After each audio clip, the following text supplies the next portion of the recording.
to most of the libertarians who watch my videos. I talked about Ron Paul, and I would get all these messages saying, your videos are awesome, keep up the good work, keep up the good work. But looking back, I wasn't really doing that good work because I was just talking to people who already agreed with me. I wasn't convincing anyone of anything. And it's a struggle because there's a huge confirmation bias out there. Most people, they watch and read things that they already agree with. They want to say, oh, I'm so smart, I'm correct because I watched all this stuff that confirms my biases. So over the years, I've learned a couple of tips on how to spread the message and reach out beyond libertarian circles. So first thing is put yourself out there. Facebook is a great tool, but oftentimes if you're in your personal Facebook, you're probably just reaching your family and your friends. It's very limited. I love Twitter. I love to debate on Twitter. I love to get in Twitter fights. It's awesome. Yesterday, the whole gay marriage thing, I was getting hate from all sides, and I loved it. I was getting hate. I said something like, why is gay marriage offensive? It's not a big deal. So I was getting hate from social conservatives. And then I talked about, I hope churches won't have to be forced to participate in gay weddings. So I got hate from all the left, or whatever you want to call it, saying that I was a homophobe. So I was getting it on all sides. But it's awesome, because I'm reaching out to people. So on Twitter, I love to use hashtags, look at the trending topics, trying to put a libertarian spin on current events, what's actually happening in the news. I feel like sometimes libertarians, we argue about really petty things that really no one else cares about. I'm just saying, yeah. So if you talk about current events, you'll probably reach out to more people. Also, submit articles to sources that aren't libertarian. A couple of weeks ago, the Daily Beast, who is a very liberal publication, reached out to me and asked if I could write for them. Because they're really concerned with one thing, traffic. If you can get traffic, you're good. It doesn't really matter that you're promoting the libertarian method because they just want to make money. That's all it is. That's what I've kind of learned about the media. They aren't as biased as you might think. They're biased towards money, yeah. If you can bring in money, you're solid. You can actually put your voice out there. Another thing is to become friends with people who aren't libertarians. Huge pundits, like, sorry, good on that one. Conservative pundits, I'm friends with some, I disagree with them, but I try to do it in a friendly manner so they'll actually promote my stuff to their audience, so I'm reaching out to new people. Another thing I've learned is who you are matters more than what you say. You could have the best solid arguments, no one cares if they don't like you or they don't respect you. So my advice is be a real person. Don't talk in libertarian talking points, just feel like the libertarian robots, because you're not being a real person. Humanize yourself. If the opposing person knows that you're a human being, feelings and actually mean well, that's really going to hurt them. I try to humanize myself. I post a lot of pictures of my cats and stuff like that to show that like I'm a real person. Like I'm not like a libertarian like robot. Don't take yourself so seriously. It puts people at ease if you can laugh at yourself. I do a lot of stupid things online. I love sriracha, and I made this video where they were trying to ban sriracha sauce in California, and I smeared sriracha sauce all over me. And it really stings when it goes into your armpits. But yeah, it's just really stupid. Like I stuffed donuts in my face because the government's trying to ban trans fats. I wrote the stupidest tweet this morning. Somebody farted on the airplane coming up here, and I wrote that farts are violating the non-aggression principle, and it got a lot of retweets. So like, don't take yourself so seriously. Like you should be yourself, but if you're really serious and stuck up and stiff, people don't think you're a real person. Another thing is lose the arrogance. I feel like this is kind of something that a lot of libertarians need to work on. Maybe myself too. That we kind of think that we're correct all the time. And we think of ourselves as we're preachers. Nobody likes to be preached at. You know, listen to other people. You might even learn from them. Admit when you're wrong, and don't be afraid to say, I don't know. I've learned that when I first started out, I was like, I have an answer to everything because I didn't want people to think I'm stupid. Now, if somebody asks me a question and I don't know the answer, I say, I don't know. What that means is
graduated from college, I used all these hard words, all these econ lingo, spontaneous order, opportunity cost, scarcity, and all my little blog posts because I was 21 and I didn't want people to think I was stupid. I knew what I was talking about.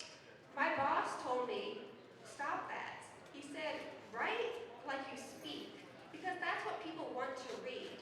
They actually want to read something that's very simple and they can understand it. That doesn't mean you have to dumb it down. Just speak normally, be normal. That's what I've kind of learned, which is kind of a pain because I remember in high school, they always taught you to know all these SAT words. I don't know if you guys went to public school, but I remember that being drilled in my head, all these SAT words. And then when you get to the real world, like your boss will tell you, don't ever use those words. Be simple about it. And I've learned that's a good way to reach people because people just want to read simple stuff. Also, agree with people's intentions. You have different paths of getting there, but if you say, I get your point, I share your concerns, that's a huge step in the right direction because people will say, oh, this person isn't a bad person. They actually agree with me. They just have a different path of getting there, so they're willing to kind of listen to you. Also, people want to know what's in it for me. People are self-centered. They want to know how do I benefit from libertarianism? How do I benefit from this certain policy? So if you actually approach it from that manner, it's good. Know the other person's argument. So I grew up a hardcore conservative. So I actually know the conservative argument very well. And sometimes I'll use that to my advantage to reach out to conservative people. Use language that appeals to that person. Liberals, they love words like fairness, tolerance, stuff like that. If you could get them on that, put a libertarian spin on it, you can get them. Conservatives talk about the national debt, justice. I love to talk about legalizing drugs from the gun issue. They talk about how they both create black markets and how people don't follow the law. That's really good because people say, oh, this person's on my side on something, and they're actually more willing to listen to you. It's important how you present yourself. Be entertaining. That's an extremely important thing I've learned about YouTube. It's because people, they have a lot of other stuff going on in their lives. Why are they going to sit down and watch a YouTube video? Even if it's just 5 minutes, that's a long 5 minutes for people to actually hold their attention that entire time. It's really, really hard actually because most people click off YouTube videos within the first 5 seconds if they're not automatically entertained. So sometimes I'll do crazy things in my videos. That's really to hold people's attention. Because I get all these messages from people saying, I think your ideas are crazy, but I like watching your videos. Maybe I can get them later on if they continue to watch and maybe think that I'm not so crazy after all. Try not to label yourself. This is a mistake that I made, that I'm still making, to label myself as a libertarian all the time, because that turns away some people. You may talk about liberty and freedom, but as soon as you use the word libertarian, some people have misconceptions on what that word means. So that's something I probably need to work on myself. Don't be boring, another thing, entertaining. Don't insult liberals or conservatives. Still need to work on this one myself, but I notice a lot of people say, oh, liberals are stupid, liberals this, liberals that. But that's automatically going to turn people away, because if you read something that said libertarians are stupid, and here's my argument, you're not going to listen to their argument. I wouldn't. So it's really turning people away. So it's try to attack arguments rather than people.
want to watch it, but like it's more scary when you know people you know are going to see it.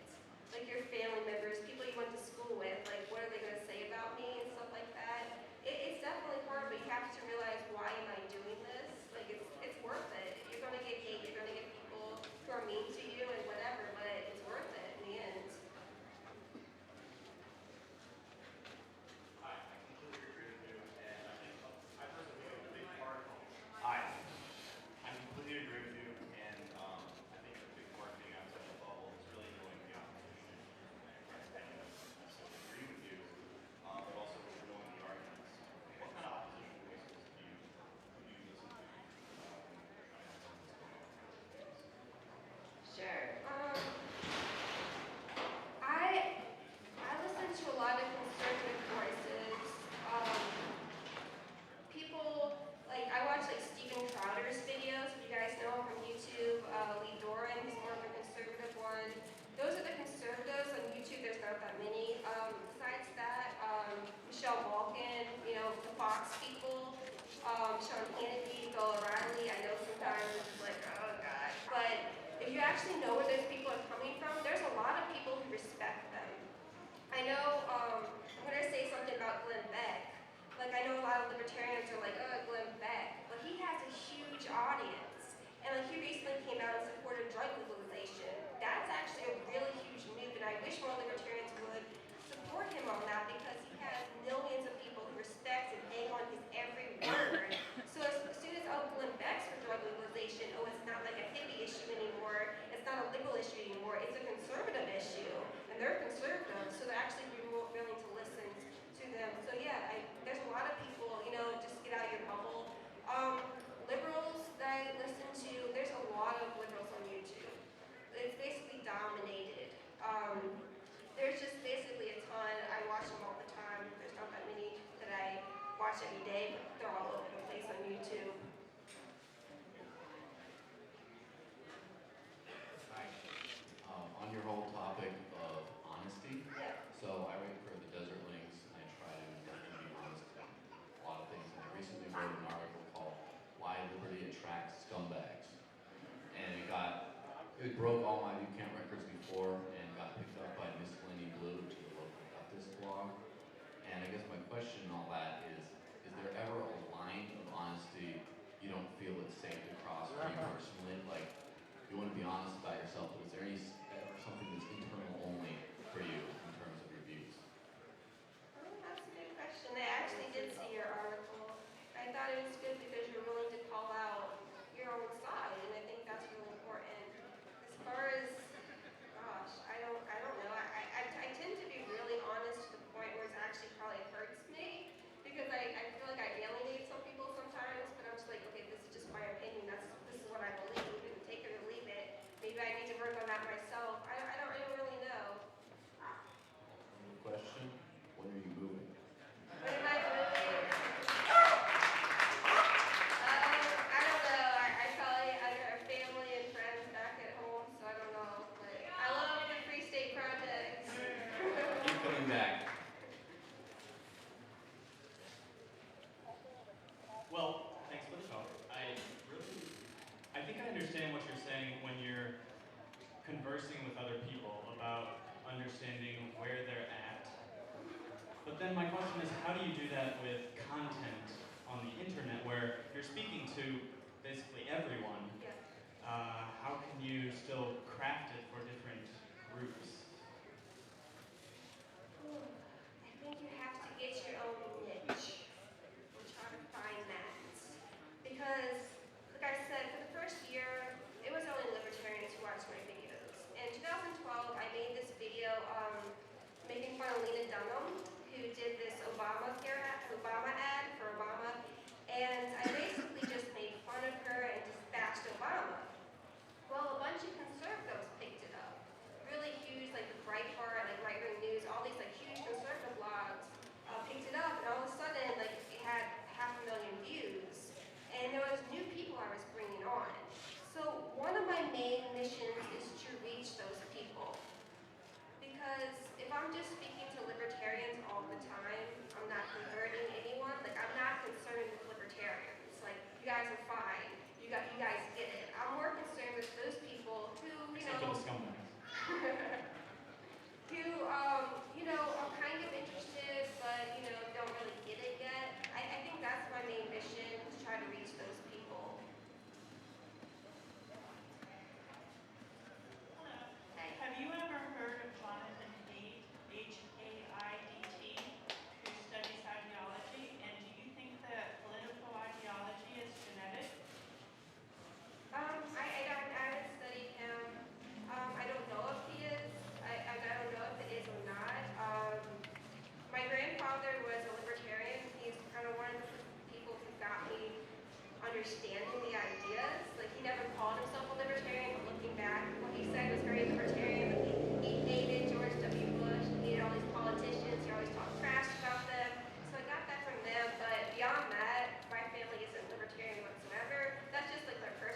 do your own thing and make long videos that go into depth into issues, I think there's probably an audience for that.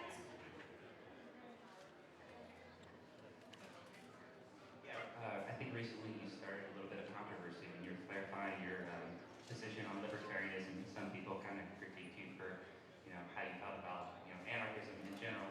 And I really understand your points about wanting to have a broad audience and to make yourself accessible. And I think that's a pretty good strategy.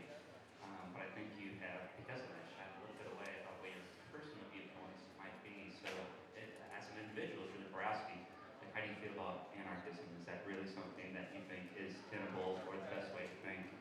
And you just talk to try to be accessible to other people from a more open libertarian perspective, and you put that aside? Or is that really how you believe that an anarchist society is the best for, country or the world? Sure.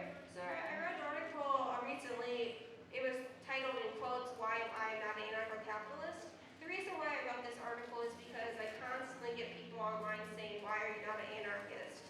And the reason is because the reason that I don't talk about anarchy that much is that like I said, I want to focus on bringing new people into the movement. Or, I don't want the word movement, but you know what I mean, the ideology. If I use the word anarchy, people are going to be turned off hardcore because they don't, most people think of anarchy, they don't think voluntary, peaceful, capitalist society.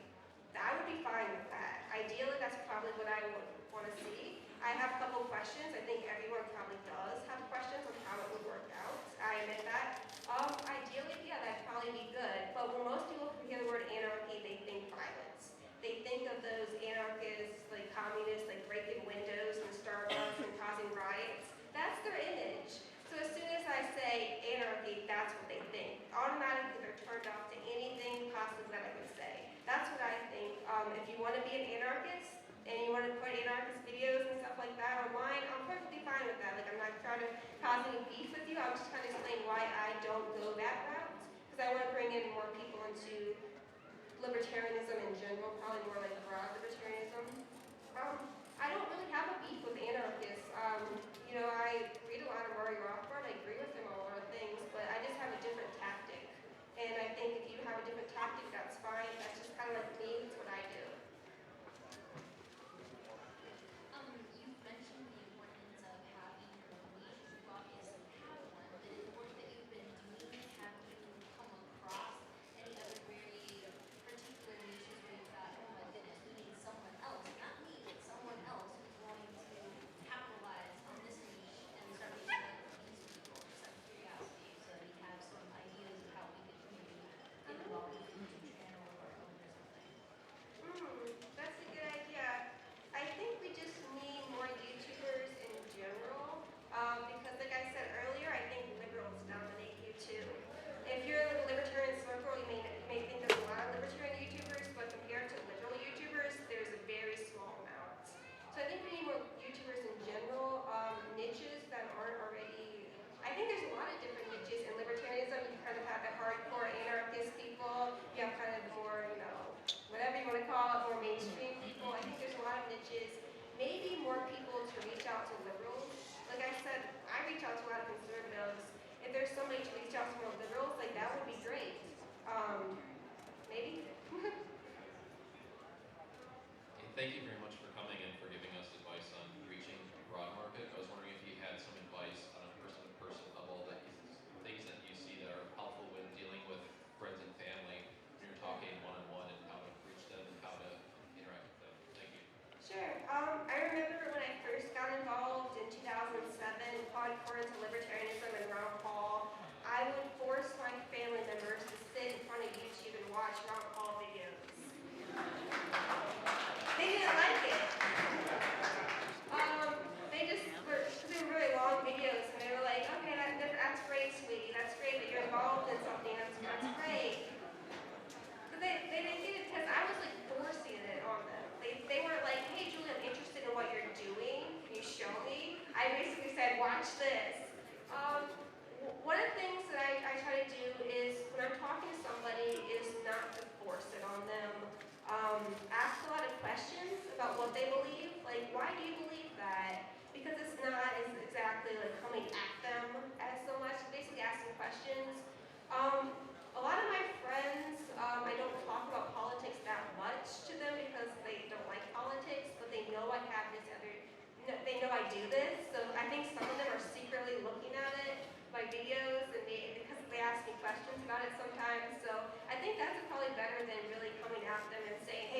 videos. I don't know, it's really hard, I'll be honest. I want to apologize in advance because I don't have a question. Oh, The reason I don't have a question is because you're such an excellent communicator. And I laughed out loud a moment ago when you finished your speech in about, 8, 10 minutes? Because you said so much in so few words. And especially on YouTube, you're really competing with other YouTubers for an extremely limited attention span. And they don't want to hear about libertarianism unless you're really entertaining and you're not going to consume a lot of their time. And some people know me here. I've been in PorcFest almost since it started. And I do my own podcast and stuff like that. I just want to encourage people, for such a small investment of your time, watch this woman's YouTube videos and learn from them. I'm blown away. I think you're a brilliant communicator, and I think that's probably the one skill, and teacher, because you might know a lot about a certain subject, but a good teacher can lower themselves down to the listener, to the student, and bring them up to their level. And so I just hope people can learn from you to do that, because I feel like that's something that libertarians, that's our weakest point, is being able to bring us, a lot of us were statists at one point, and just try to remember that other people are there now, and forgive them a little bit, be patient with them, and try to bring them up to your level, and they can learn that from you. oh, thank you.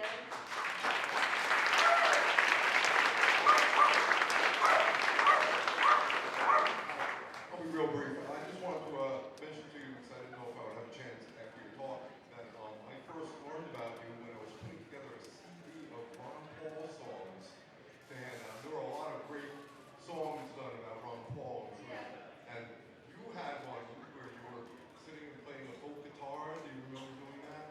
And you made a song about Ron Paul. I don't think that was me, I Are you can't sure? sing.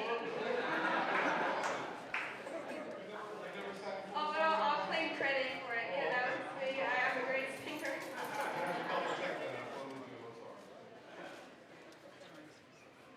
What do you think of Grant? What I think about Rand Paul, that's a good question. Probably out of all the presidential candidates, I agree with him the most. I did write a post recently, open letter to Rand Paul, because he said some things recently that I disagree with, especially in foreign policy. He tends to, I think he's trying to pander to the neoconservatives who are probably never going to like him because his last name's Paul. He's trying to be more interventionist on those issues, and that disappoints me. I hope he's able to become more non-interventionist and actually preach out on stage. But beyond that, I think Rand Paul has done a lot of good things. Somebody who, I want to praise him when he's right and criticize him when he's wrong. Because like I said, about honesty, like I want to be fair. I don't want to, turn a blind eye when Rand Paul does something that I disagree with. I want to call out my own side when he's wrong, but I also don't want to say, oh, Rand Paul, he's done nothing good when he has. I mean, look at the filibuster for the Patriot Act. That was huge. Like that took a lot of guts in the Senate to actually stand up and do something about it. So yeah, I think, praise him when he's right, criticize him when he's wrong.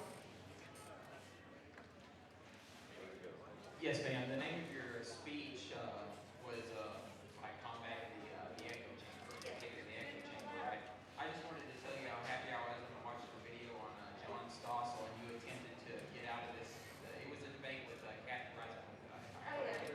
And so you were wanting to escape the echo chamber of political feminism, and that made me extremely happy. So I just wanted to say thank you for that. There's not a whole lot of women that I would say are actually interested in getting out of those feminist viewpoints that are sort of toxic to men and toxic to society, toxic to culture, kind of exacerbates that. So thank you very much for doing that. I appreciate it.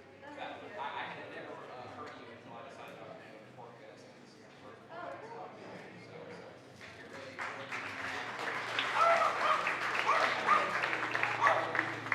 promote individuals, counteract this idea that equality has anything to do with feminism.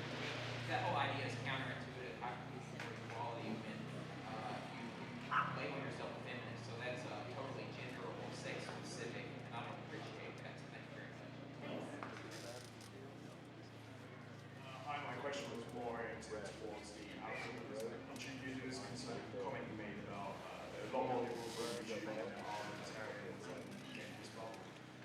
Is there any specific desire that you have for Google to change the mechanism by which YouTube assigns video recommendations?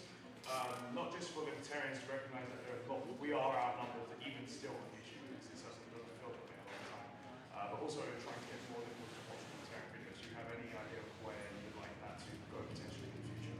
About YouTube's policies on Yes. I don't know how they actually configure that, so I don't know. Okay, never mind. Sorry, sorry. Over here. Come on. I know you. I have three questions. What do you think of Reddit? What has been your most divisive video from your point of view? And have you ever regretted saying something in the video or on an entire video based on the feedback or results? Sure. I like Reddit. When I first started out, I posted a lot of my videos there. I actually don't think you're supposed to post your own videos. I didn't know. But yeah, I like Reddit. I think there's a lot of liberals on there, but they're really for like civil liberties. I've noticed like a lot of those videos go up there. Next question, what was the divisive video? Okay. From my perspective, I've done a couple videos where they were pretty divisive. I did one against the death penalty. I got a lot of hate for that one.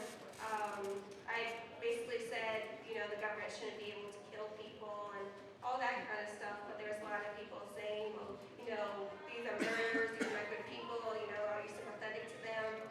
I've also done videos about abortion, and I found a lot of hate, very, very divisive in the libertarian circles, because there isn't really a libertarian position on abortion. I don't think I oppose abortion. I think it violates the non-aggression principle. So I do get a lot of hate for that, but I'm glad that I put it out there, because if I'm afraid to talk about stuff, that's not a good thing. Last question, what was it, sorry? Regret. If I regretted, no, I don't think I regretted anything. I watched videos and I said I could have explained that better. Maybe I didn't explain that as well as I could have. I know there was a video in 2013 I made about libertarian women, and a lot of people took heat for that one, saying that I was slut shaming, and I had no idea. I didn't know what that word meant. So if I could do that video over, I would still say, basically the point would still be the same, but maybe I would change my language so I'm not offending people for no good reason. I'm fine with offending people, but there has to be for a good reason, not just offend people just because. So I'd probably do that video over and actually explain myself better, because sometimes I think things are funny, and then people don't think they're funny, and they think that they're offensive and I'm insensitive, so maybe I should have, thought that over a little bit more. That never happens to me. I was actually going to ask you about that. So my question is, in your opinion, why aren't there more women in the liberty movement? So I get this question a lot. I'm kind of sick of talking about it. Well, I've heard a lot of reasons why there's not that many women in the libertarian movement. I've heard that we're too emotional. I've heard that, we want big government to take care of us. All those arguments, there might be some truth to that, honestly, but I think it's because libertarianism is outside the mainstream. So is that for me? I think it's kind of like a marginal movement, let's be honest. People who embrace libertarianism, they're different. I'm different. I was never the cool kid in school. So basically, what I've noticed is that libertarian women tend to be different than most women I know. Libertarian women are very strong. They're very independent. They'll tell it like it is. They don't care what you think about them. So I've noticed that about just libertarians in general, though.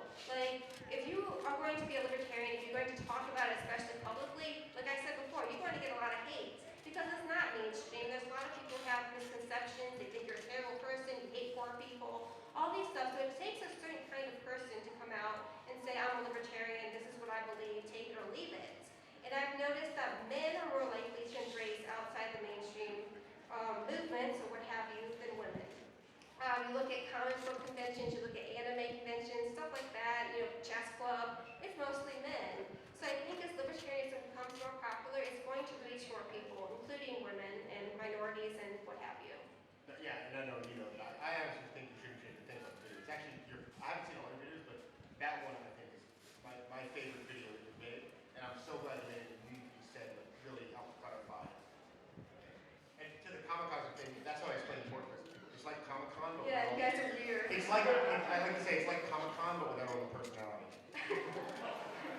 that's a little too harsh. It's home a little bit.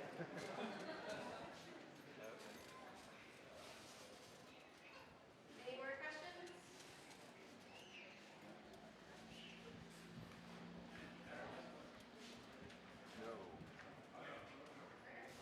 Oh, all right, thank you guys.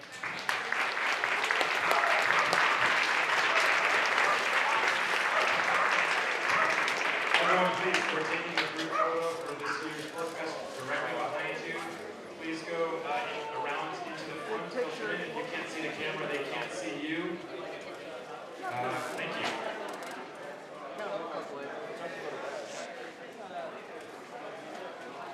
Taking a photo in about 3 minutes, so please get over there.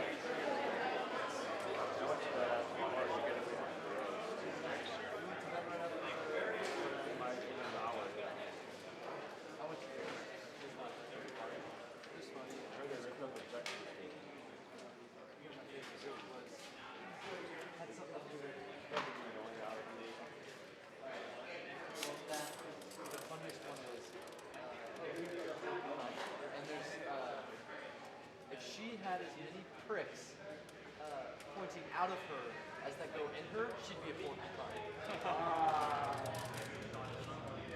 I don't know if that's true. I think it's true. I don't like the good photos. I really want to be in it. Why? Yeah.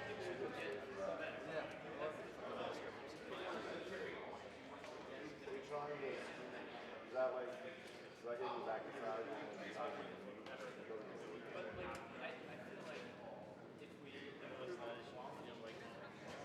How's that hot dog?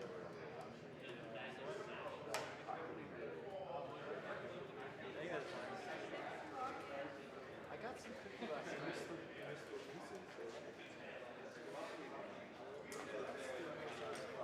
No. You made a picture. I don't.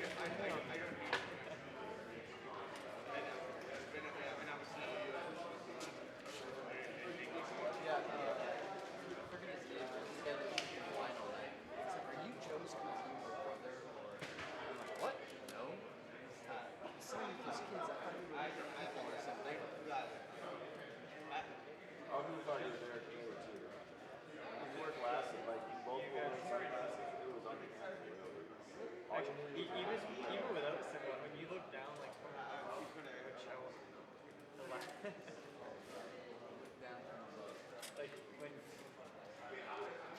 were looking down. Yeah. I was looking down at your walk. I'm gonna go get in the picture. I want to be in the picture. C'est la vie.